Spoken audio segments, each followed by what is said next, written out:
Some say that President Trump's time in power is a good time for Arabs and Israelis to set aside their differences and make peace. The peace that everyone knows is linked to the Palestinian and Israeli dispute over the occupied territories, the settlers in the occupied territories, the refugee issue in Jerusalem, which Palestinians regard as the capital of an independent Palestine. Many American presidents assigned themselves the task of solving this long-lagging issue in the Middle East but have been unsuccessful thus far. It's difficult because Israelis do not accept to return some key holding areas in Lebanon and Syria that are security concerns for them and return to the 1967 borders. Not only these issues, but also an internal Palestinian conflict, namely that between the two major parties, Fatah and Hamas, has pushed back any possible talks with Israelis until some days ago. In light of the recent union between Hamas and Fatah and the Palestinian authorities taking control of and opening the Rafah crossing in Gaza,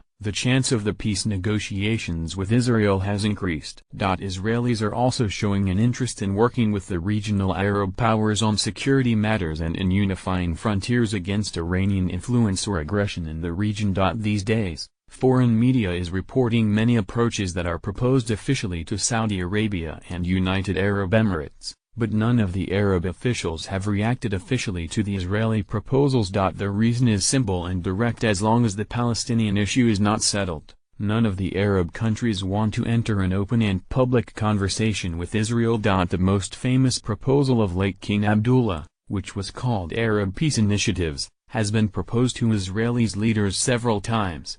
Under this peace plan, which the majority of the Arab world agreed to by the endorsement of the Arab League, Israel was offered a full recognition and normalizing relations with the Arab countries if it accepted the proposal. The proposal required returning the occupied lands, return to 1967 borders, accept the return of the refugees, and accept the creation of Palestine as a state with Jerusalem as its capital. It's hard to say if during Netanyahu's administration peace talks can start.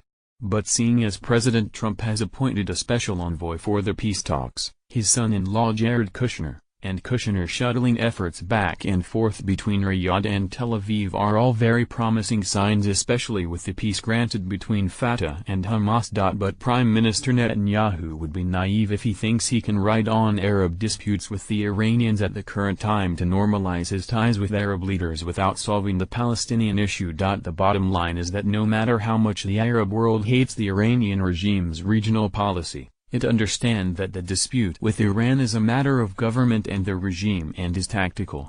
On the other hand, the issue with Israel is strategic. Israel entered massive wars and conflicts with Arabs that have not been forgotten, and leaders of the Arab world would not have ties with Israel until they resolve the issues of Palestine first.